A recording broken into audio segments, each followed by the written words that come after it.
Miguel Durrani here for the Boxing Channel. I'm joined by former two-division world champion Paulie Malignaggi, also a broadcaster with great career starting here back actually 2012. Been a few years, but he's with Showtime. He's with Sky TV in England. He's done some work with Fox Sports.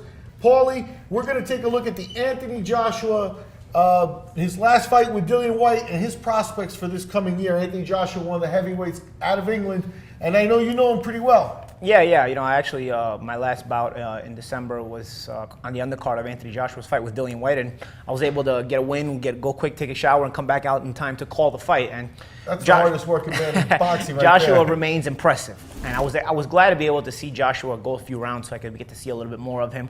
You know what? Anytime you see a fighter go enough rounds, you'll be able to nitpick a few things. And I don't necessarily think it was anything to nitpick about Joshua having a little bit of trouble with Dillian Whyte as much as it was give credit to Dillian Whyte for the things he was able to do as well. Joshua's a powerful guy.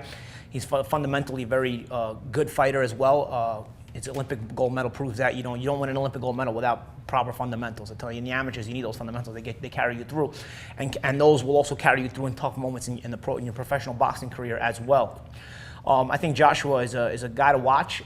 I'm hearing that he may, if they come to terms, he may get a shot at the IBF heavyweight title with Charles Martin, which would be really interesting, you know. It fast tracks what Eddie Hearn wanted to do with him. It fast tracks because, here's the thing. If Vladimir Klitschko had kept all the heavyweight titles, I think it would be very soon for Anthony Joshua to be fighting Vladimir Klitschko. It's probably very soon for Anthony Joshua to even be fighting a Tyson Fury.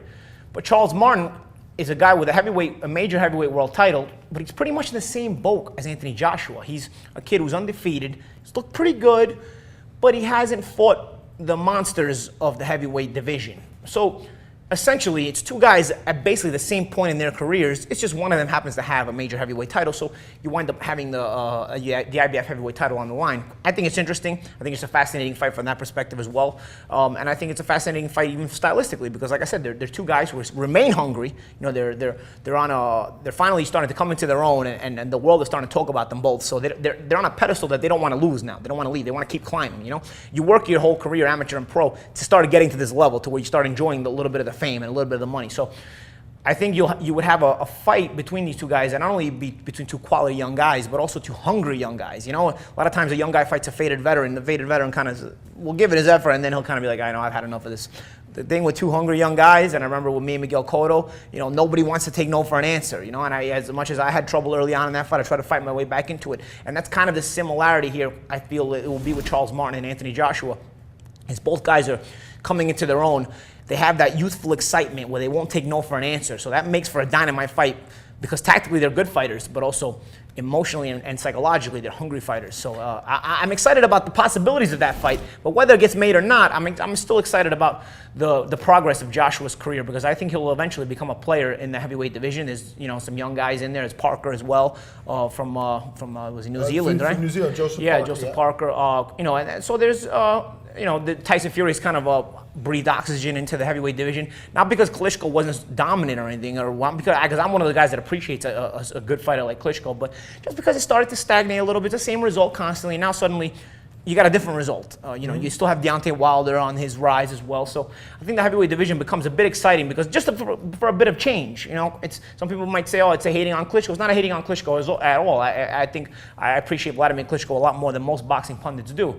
But at the same time, anytime there's a bit of a change, you kind of become more curious about, hey, how is this going to end up when the chips finally come down? Where are they going to fall? You know, and that's kind of where the heavyweight division is at right now. It's exciting because we're now getting to watch it where the chips will fall. Yep, the post-Klitschko era has really gotten a lot of attention showcasing the heavyweight division. One thing on Anthony Joshua I wanted to ask you as an athlete, one of the things I sort of, in general perspective, would hold against him a little bit, is he a little bit muscle-bound? Is he like a bodybuilder type too? That could affect him? He does look a little tight at times. I felt like in the Whyte fight, the Dillian Whyte fight, that kind of cost him, where Whyte was not as muscle-bound and he was a bit looser, and Joshua, fundamentally, although very good, it was a bit tight, and I felt like maybe that's part of the reason why he ended up getting caught. But if he can put those fundamentals and loosen up a little bit, and that will come with experience, I feel like, and I don't know if it's because he's muscle bound or not. Really, it's easy to say it's because he's muscle bound. I don't really know, but he is a little tight. I judge it. I don't judge a fighter by his physical I'm the not way he talking about physically the look, but I looks. saw where he Yeah, showed- unless he's totally a fat slob, but in the ring, But so I can look at a fighter and see him in his stance and whatnot, and I'll say, he looks a little tight. And yeah, Joshua does come off a little bit tight at times. But hey, this is a kid who's, less than 15 fights into his pro career, or 15 fights into his pro career. So, he's still maturing, he's still moving along, and, those are things to look for, when guys start to improve on their flaws, and it's part of the joy of watching guys like that come up, where it's like, hey, you know what? He's getting better. You know what? Psychologically, he's here, now he's here. Physically, he's here, he was there, but now he's up here, So it's part of the joy of watching a prospect blossom, and it's part of the fun. Yeah, and a guy with a gold medal like Joshua, he has fervent fans, and then a lot of people against him too. Yeah. He is polarizing. He does, already. but man, in England, I tell you, I was in that arena, and I've been in the arena now 2 times when Anthony Joshua has fought. And this guy draws like a veteran champion draws. I mean, this guy generates so much attention and hype, and the British fans love him. You would think this guy already holds a major heavyweight title. So I cannot even imagine the star power this guy has or will carry once he's able to if he's able to win a heavyweight championship. So we'll see. I look forward to continue to watch him. Where a lot of people, they got a lot of people out there banking on Anthony Joshua being a future heavyweight world champion. Paulie Malignaggi breaking some news here for us. Looks like he might get a chance earlier than we expected, possibly signing with Charles Martin. Martin fighting in England. What do you think? I think Joshua goes in as a favorite in that fight. Yeah, he might. But again, I think on paper it's an interesting fight, because you got Martin, who's about 6'5". He's a big guy. He's a big guy, and he's able to fight a little bit. He's a southpaw. A couple of intangibles in there as well. He's not the most fundamentally perfect fighter, but he fights with an athletic ability, So we talked about Joshua being stiff. One thing Martin is not is stiff in the ring. He's loose, and so that can count against Joshua. I look forward to seeing how the styles would blend if they do make that fight. So and against Glazkov, I thought he showed good ring generalship because he didn't get excited. His first big fight like that, it kind of fell apart, and afterwards he didn't get to show anything, but he didn't look bad. No, he didn't look bad at all. And I would have liked to see, as the rounds progressed, because you start to see the character of a fighter, if he's got any fold in him, if he's got any if he starts to try to dog it or whatnot as the rounds progress. I wanted to see that out of Martin. It didn't go far enough into the fight for us to see that. So the jury is still out on Martin with that as well.